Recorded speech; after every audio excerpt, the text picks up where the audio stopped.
올해는 신명기 19장 도피성의 교훈이라는 제목으로 우리 말씀 듣도록 하겠습니다. 하나님께서 이스라엘 백성들이 이제 가나안 땅에서 쫓겨나지 않고 하나님이 주신 땅에서 평안하게 살기 위해 오늘 본문에 반드시 지켜야 되는 세 가지 원칙을 말씀하시는데요. 첫 번째는 뭐냐면 무죄한 사람의 피를 흘리지 않는 것입니다.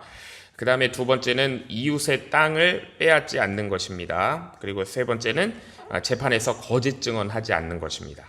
무죄한 사람의 피를 흘리지 말고 이웃의 땅을 빼앗지 말고 재판에서 거짓 증거하지 말라라는 것이죠. 하나님께서 이스라엘 이 공동체 안에서 이 무분별한 살인이라든지 개인적인 복수가 결코 허용되면 안 된다라고 말씀을 하시는 거예요. 고의로 사람을 죽인 자는 반드시 공정한 재판을 거쳐가지고 그 죄에 대해서 책임을 지게 하시지만 만약 실수로 사람을 죽인 자는 도피성으로 피해가지고 보호받게 하시는 것입니다.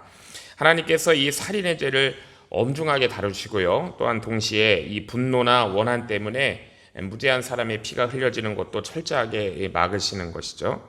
자, 6절에 보면 이 보수자라는 우리 한글로 번역된 말이 있는데 히브리어로는 고엘이라는 단어입니다. 그러니까 이 고엘이라는 것은 본래 이제 가까운 친족으로 가족이 잃어버린 기업과 이제 권리를 찾아주는 사람이죠. 어려움에 빠진 그런 친족을 보호할 책임 있는 사람이 고엘입니다. 그래서 우리가 룻기에 보면은 이 고엘을 기업 물을 자 이렇게 번역을 했고요. 그러니까 룻기에서의 그 고엘 보아스는 그 한 여인과 무너진 가문의 미래를 회복시켜주는 역할을 하는 사람이 고엘이었죠.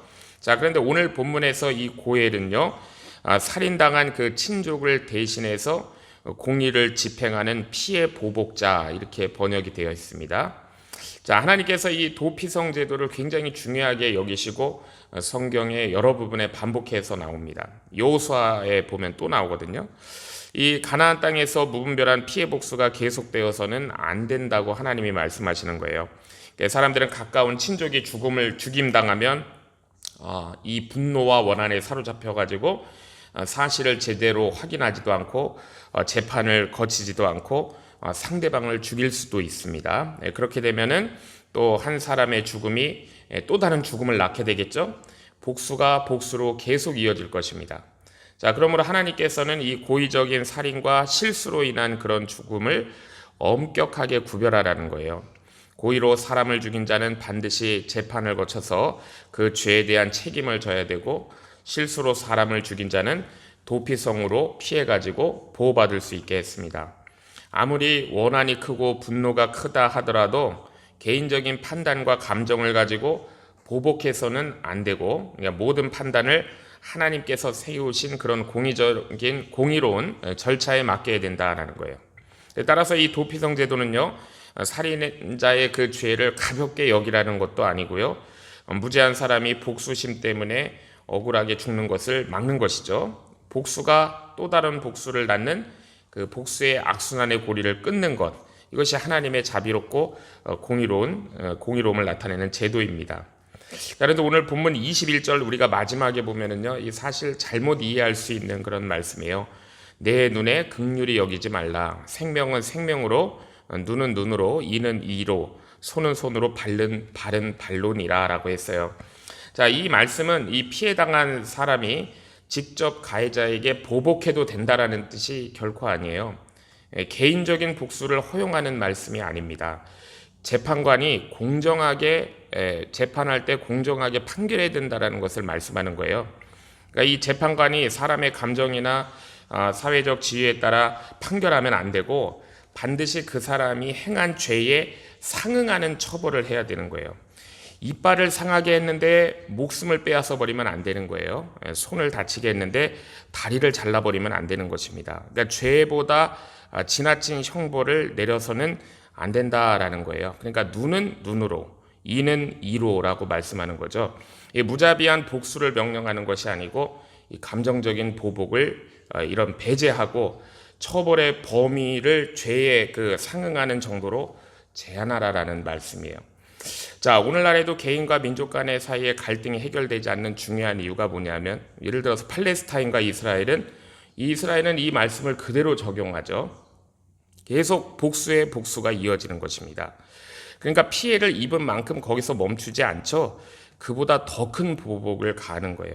한쪽의 공격이 다른 쪽에 그래서 더 큰 보복을 낳게 되고 그 보복은 더 커져서 엄청난 폭력과 희생이 따르게 됩니다. 증오와 피 흘림의 악순환이 계속될 수밖에 없는 것이죠. 그러니까 이것은 하나님께서 원하시는 공의가 아니라는 거예요. 분노와 원한이 만들어내는 이거는 파괴일 뿐입니다. 그러니까 사람은 누구에게나 미움의 감정이 있고 이 분노의 감정이 있어요.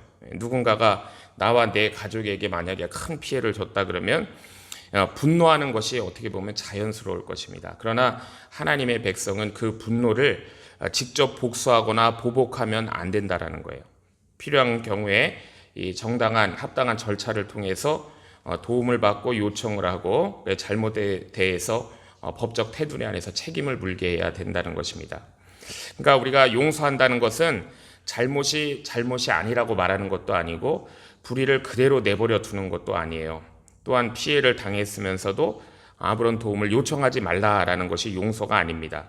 그러니까 용서라는 것은 이 상대방을 향한 증오와 복수심은 하나님께 맡기고 악을 또 다른 악으로 내가 갚지 않겠다라는 그런 결단, 이게 용서죠. 자, 우리가 그렇게 하면은 보복의 악순환이 끊어지고 하나님이 주시는 평화가 시작될 수가 있는 것입니다.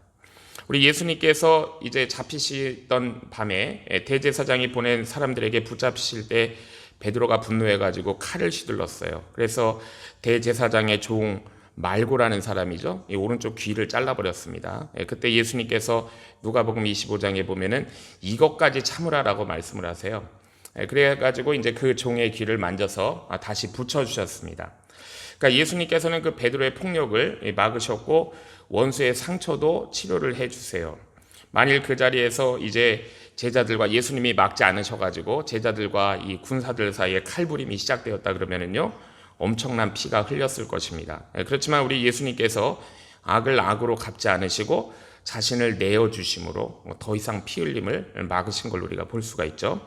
자, 우리 하나님께서 우리에게 맡겨주신 삶의 자리를 우리가 이런 분노나 폭력으로 더럽히지 말아야 돼요. 결단해야 됩니다. 억울한 일을 당할 때 감정을 폭발시키거나 거친 말과 행동으로 상대방에게 상처를 주지 말아야 돼요. 자, 그렇다고 불의 앞에서 무조건 침묵하라는 뜻은 아니죠. 진실을 말하고 정당한 도움을 받아야 될 땐 요청하고 혈기와 복수심은 내려놓고 주님께 맡겨야 되는 것입니다. 자, 우리 예수님께서 고난 받으실 때도 악으로 맞서지 않으셨는데, 자, 우리들도 절제와 용서로 이 보복의 악순환을 끌어내야 하나님께서 우리의 공동체 가운데 참된 평화를 주시는 거예요. 자, 또 하나님께서 이 도피성 제도가 얼마나 중요하게 생각하시는지를 우리가 3절 말씀에 보면 이해할 수 있습니다. 하나님께서 이 도피성으로 가는 길을 잘 닦으라고 했어요. 이스라엘 땅을 세 구역으로 나눠가지고 어디서든지 쉽게 피할 수 있게 하라라고 했습니다. 그러니까 어느 쪽에서 오든지 동일한 거리로 갈 수 있도록 그렇게 만들라는 것이죠. 실수로 사람을 죽였는데 피해 보복자가 쫓아와서 붙잡히기 전에 신속하게 도피성으로 피할 수 있도록 잘 어디로 가든지 눈에 잘 띄도록 길을 잘 닦으라는 것입니다. 하나님께서 고의로 사람을 죽인 자는 반드시 그 죄에 대한 책임을 지게 하셨지만 고의가 없는 사람인 경우에는 억울한 죽임 당하지 않도록 하나님이 보호하시는 걸 볼 수가 있어요. 우리가 열왕기하 24장에 보면은요, 남유다가 이제 멸망하고 심판받는 중요한 이유 중에 하나가 뭐냐면 이렇게 말씀하세요. 그가 무죄한 자의 피를 흘려 그의 피가 예루살렘에 가득하게 하였음이라 라고 이게 멸망의 원인으로 말씀하시거든요. 그러니까 하나님께서는 무죄한 사람들의 피가 흘려지는 것을 가볍게 여기지 않으신다는 거예요. 오늘 본문 8절부터 또 13절을 보면은 이 도피성으로 피한 사람이 만약 고의로 사람을 죽였다는 사실이 이 수사를 통해서 재판을 통해 밝혀지게 되면은 이제 그 사람은 아무리 도피성으로 피했다고 해도 도피성에서 끌어내가지고 죄에 대한 책임을 지게 했다는 것이죠. 그러니까 도피성은 일부러 고의로 살인한 사람을 처벌을 피하도록 숨기는 곳이 아니었어요. 악한 의도를 가지고 무죄한 사람의 피를 흘린 자에게는 도피성이 더 이상 보호막이 될 수가 없는 것입니다. 반면에 고의가 아니라 실수로 사람을 죽인 사람은 이제 도피성에서 보호를 받을 수 있어요. 자, 그렇지만 아무 일도 없었던 것처럼 전과 같이 그런 삶으로 돌아갈 수는 없는 거예요. 우리가 민수기 35장에서 보았지만은 이 도피성으로 피한 사람은요, 당시에 그 대제사장이 죽을 때까지 도피성 안에 머물러야 됩니다. 고인적인 살인은 아니지만 어쨌든 한 생명이 죽은 사건이 있었기 때문에 이 도피성의 경계 안에 머물러야 되는 책임이 있어요. 이 경계를 벗어나 버리면 피해 보복자에게 죽임을 당하게 되는 것이죠. 그러니까 도피성은 단순히 이 처벌을 피하는 장소가 아니고 거기서 생명의 소중함을 깨달아야 되고 자신의 책임을 깨달으는 그런 장소가 되는 것입니다. 하나님께서는 무조건 심판하지도 않으시고 또 그렇다고 무조건 용서해 주지도 않으세요. 고의적인 살인은 엄중하게 심판하시고 실수한 사람에게는 살 길을 열어주시기도 하는 거죠. 무죄한 사람이 복수심 때문에 죽임당하는 것도 철저하게 막아주십니다. 그러니까 하나님의 공의와 자비를 우리가 함께 나타내는 것이 이 도피성이다라는 걸 알 수 있습니다. 그리고 이 도피성 제도를 통해서 또 중요하게 우리에게 주시는 메시지는 뭐냐면 우리의 영원한 피난처 되시는 예수 그리스도를 이 도피성을 통해 우리가 바라볼 수 있다는 거예요. 우리가 엄청난 죄인인데 우리가 피할 수 없는 사람들이고 우리가 이제 원수에게 잡혀서 우리는 영원한 사망으로 갈 사람들인데 우리 예수님께서 우리의 도피성이 되신 겁니다. 우리가 히브리서 6장 18절을 보면 앞에 있는 소망을 얻으려고 피난처를 찾는 우리다라고 이렇게 말씀하고 있어요. 우리가 가장 먼저 해야 될 일은 뭐냐면 내 죄를 인정하고 우리가 죄인임을 인정하고 우리가 예수님께 피하는 거예요. 우리의 죄로 인해서 예수님께서 십자가에 달리신 거예요. 우리 역시 마음으로 다른 사람들을 미워하고 정죄하고 우리가 상처 입히고 많은 사람들을 마음속으로 얼마나 죽였는지 모릅니다. 이걸 고백해야 되는 거예요. 그러니까 예수님께서는 형제에게 노하는 자마다 심판받게 된다라고 말씀하셨잖아요. 도피성으로 피한 사람이 그 성 안에 머물러야 살 수 있었습니다. 우리도 예수님께 피했는데 예수님께서 우리의 도피성인데 우리도 그리스도 안에 머물러야 살 수가 있는 거예요. 우리가 예수님 믿는다고 하면서도 내 욕망을 따라 벗어나고 싶다고 경계를 넘어서는 그런 삶을 우리가 살 수 없는 거예요. 아무리 내 욕망에 갖고 싶은 것 높아지려는 마음이 커도 우리가 하나님의 말씀이라는 이 바운더리 안에서 욕망의 경계를 정해야 되는 거예요.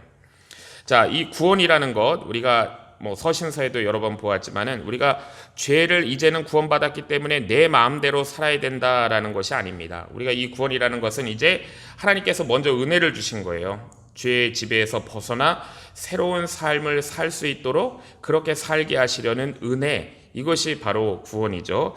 그러므로 우리가 이 내 자신의 욕망을 절제해야 되고요. 우리가 말씀 안에 머물러야 됩니다. 우리의 영원한 도피성이신 예수님 안에 우리가 거할 때 예수님께서 우리를 죄와 심판에서 보호해 주시고 생명과 평화의 길로 인도해 주시는 거예요. 그 다음에 이제 또 나오는 말씀이 이제 두 번째죠. 하나님께서 이스라엘 백성들이 가나안 땅에서 평안하게 살기 위해 주신 두 번째 명령이 바로 이웃의 경계표를 옮기지 않는 것입니다. 그 다음에 이제 마지막 세 번째가 재판에서 거짓 증거하지 않는 거예요. 14절 말씀을 보면은 내 하나님 여호와께서 내게 주어 얻게 하시는 땅, 곧 내 기업된 소유의 땅에서 선조가 정한 선인이 정한 내 이웃의 경계표를 옮기지 말지니라라고 했습니다. 이스라엘 백성들에게 이 땅이라는 것은 그냥 재산 그 재산이 아니죠. 하나님께서 각 지파에게 가문에 나누어 주신 기업입니다. 그러므로 이스라엘의 아무리 왕이라고 할지라도 다른 사람의 기업을 함부로 빼앗을 수가 없는 거예요. 왜냐하면 땅의 궁극적인 주인은 하나님이시고 이스라엘 백성들은 그 하나님께서 내게 맡기신 그 기업을 잘 관리하고 돌보는 사람이거든요. 그렇지만 우리 인간의 욕망이 끝이 없습니다.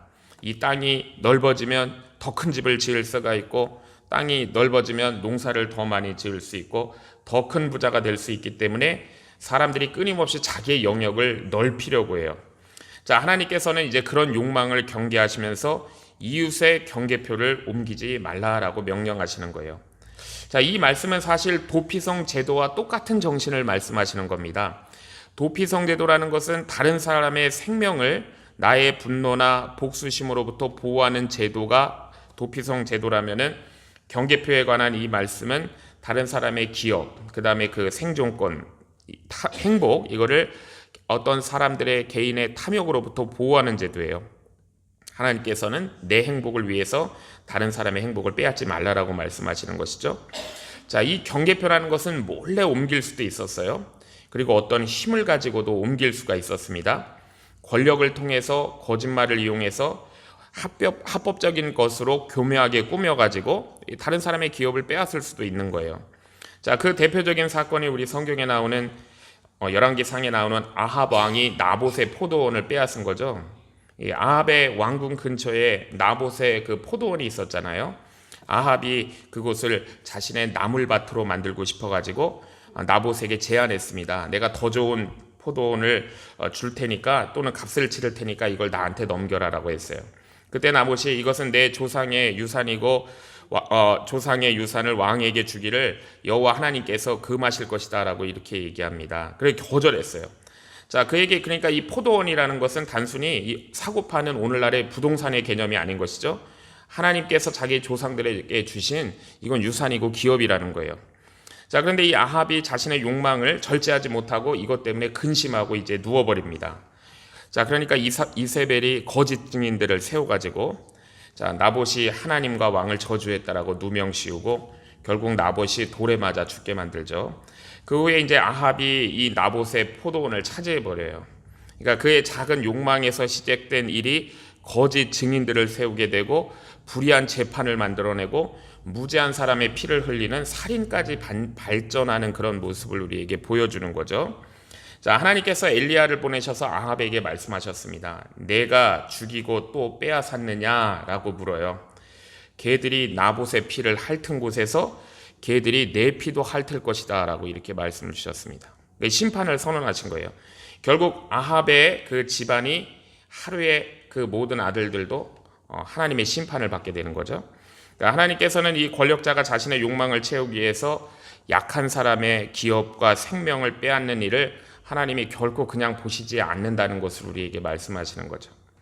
또 이스라엘 사회에서는요, 이 가난한 사람이 빚을 갚지 못해서 종이 되거나 고향을 떠나 있는 사이에 힘 있는 사람들이 그의 땅을 차지하는 일도 있었습니다. 선지자들이 이런 행위를 강하게 책망했어요. 우리가 미가서 2장 2절에 보면은 밭들을 탐하여 빼앗고 집들을 탐하여 차지하나니 그들이 남자와 그의 집과 사람과 그의 산업을 강탈하도다라고 선지자를 통해 책망하시죠. 자, 하나님께서는 힘없는 사람의 형편을 이용해 가지고 그의 삶의 터전까지 빼앗는 것을 굉장히 큰 죄로 여기십니다. 자, 그러므로 우리는 이 하나님이 정해주신 우리가 삶의 경계를 잘 지켜야 돼요. 다른 사람에게 우리의 권리를 부당하게 빼앗기지 않도록 지혜롭게 지키는 것도 중요하지만 동시에 내 욕망을 따라 다른 사람의 영역을 침범하지 않는 것, 이것도 굉장히 조심해야 되는 것입니다. 그러니까 하나님의 백성에게 진정한 성공은 뭐냐면 내 영역을 끝없이 확장하는 것이 아니고요, 하나님께서 맡기신 자리에서 감사하고 충성하면서 이웃의 권리를 존중하는 거예요. 자, 이어서 하나님께서 주신 그 마지막 명령이 재판에서 정직하게 증언하라는 것입니다. 오늘 본문 15절부터 20절은요, 한 사람의 증언만으로 죄를 확정하지 말라 그랬고 두세 증인의 증언을 통해 사실을 확인하라 그랬는데 아합은 또 이거를 이세벨은 교묘하게 이용한 것이었죠. 두세 명의 거짓 증인을 세운 것입니다. 그러니까 만일 누군가가 다른 사람을 해치기 위해 거짓 증언했다 그러면 그 상대방이 가했던 그 처벌을 그 사람들이 받게 해야 했다는 거예요. 자, 이것은 이제 거짓말로 무죄한 사람의 인생을 파괴하지 못하도록 하나님께서 막으시는 제도입니다. 자, 그러니까 하나님의 백성은 다른 사람에게 신뢰를 주는 사람이어야 되는 거예요. 재판이 왜 갈수록 복잡해지냐면 물론 사회의 여러 문제들이 복잡해지기 때문이지만 가장 큰 이유는 뭐냐면 사람들이 자신에게 유리하도록 사실을 감추거나 왜곡하기 때문에 재판이 복잡해지는 거죠. 양쪽이 다 자기 말이 옳다라고 진실이라고 주장하면 무엇이 진실인지 밝혀지기가 어렵잖아요. 자, 이 거짓말은 단순히 말의 실수가 아닙니다. 거짓말이라는 것은 다른 사람한테 누명 씌우는 것이고 그의 명예와 가정과 그런 생업을 무너뜨릴 수 있는 심각한 죄는 거짓말이에요. 자, 사람들이 거짓말하는 이유는 진실이 드러날 때 내가 손해볼까봐, 내가 불리해질까봐 이걸 두려워하기 때문에 거짓말하는 것입니다. 자, 그러나 하나님 백성에게 가장 중요한 것은 사람에게 인정받는 것도 아니고 권력자에게 잘 보이기 위한 것도 아니고 우리는 하나님 앞에서 정직하게 사는 것, 이것이 하나님 백성에게 가장 중요한 거예요. 사람은 속일 수 있을지 몰라도 하나님은 속지 않으시기 때문이에요. 깨끗한 양심, 진실한 마음, 작은 것에도 솔직함, 이것이 하나님 앞에서 참으로 가장 귀한 보배인 것입니다. 자, 그러나 우리 안에 이제 자신을 포장하고 잘못을 감추려고 하는 거짓과 위선이 끊임없이 우리에게서 일어나요. 그러니까 우리는 날마다 우리가 말씀으로 내 자신을 살피고 거짓된 것, 위선적인 것이 있다 그러면 하나님 앞에 내어놓고 우리가 회개해야죠. 잘못했을 때 우리가 변명하기보다는 정말 솔직하게 그것을 하나님 앞에 내어놓고 인정하고요. 우리가 또 다른 사람에 대해서 말할 때는 너무나 조심해야 돼요. 내가 확인되지 않는 것, 그냥 다른 사람의 이야기만 듣고 그거 이야기 퍼뜨리게 되면은 나도 똑같이 거짓말하는 사람이 되는 것입니다. 그리고 어느 한쪽 사람의 말만 듣고 우리가 사람을 판단하면 안 돼요. 이쪽 사람 얘기를 들으면 또 상황이 달라지는 거예요. 한쪽 얘기만 듣고 판단하지도 말아야 됩니다. 자, 하나님의 공의와 진실이 가장 분명하게 나타나야 되는 오늘날은 바로 교회예요. 자, 교회 안에서는 사람의 지위나 친분에 따라 편들면 안 되는 곳이에요. 거짓말로 누구에게 누명 씌워도 안 되는 곳이에요. 악한 사람의 권리 무시하는 일도 없어야 되는 것이 교회입니다. 그러니까 모든 사람을 공평하고 진실하게 대하고 억울한 사람이 생기지 않도록 해야 되는 것이 바로 하나님의 백성의 공동체인 교회입니다. 자, 교회가 이런 하나님의 정의와 정직과 공의를 실천하면은요, 세상은 우리 교회를 통해서 살아계신 하나님을 알게 되는 거예요. 자, 오늘 말씀을 마무리하겠습니다. 하나님께서 우리에게 맡겨신 삶의 경계를 우리가 감사함으로 지키고 내 욕망을 위해 다른 사람의 생명이나 재산이나 행복을 침해하지 말아야 되고 작은 손해 불이익을 피하려고 거짓말하지 않고 언제나 하나님 앞에서 진실하고 정직하게 살아가는 저와 주의 성도님들 되시기를 주의 이름으로 축복합니다. 기도하겠습니다. 하나님 아버지, 오늘 주신 말씀을 통하여 생명을 소중히 여기고 이웃의 권리를 존중하고 진실하고 정직하게 살아가는 하나님 백성의 삶을 깨닫게 하시니 감사합니다. 우리 안에 있는 미움과 분노와 복수심이 있다면 다 제하게 하여 주시고 억울한 일을 당할 때는 혈기와 감정으로 하지 않고 최종적인 심판을 주님께 맡기는 저희들 되게 하옵소서. 악을 악으로 갚지 않고 용서와 사랑으로 대하고 보복의 악순환을 끊는 저희들 되게 하옵소서. 우리의 영원한 도피성이신 예수님께 피하게 하시고 언제나 주님 안에 머물면서 우리의 욕망들을 절제하며 내 유익을 위하여 다른 사람의 생명과 권리와 행복을 침해하지 않는 참 하나님의 백성들 되게 하여 주시옵소서. 우리 입술에서 모든 거짓과 위선을 제거하여 주시고 손해보더라도 진실을 말하고 깨끗한 양심으로 살게 하옵소서. 특별히 교회 안에 편견과 차별과 억울함이 없게 하시며 모든 일을 공평과 정직으로 행함으로 세상에 하나님의 공의와 사랑을 나타내는 교회 되게 하여 주시옵소서. 예수님의 이름으로 기도하옵나이다. 아멘.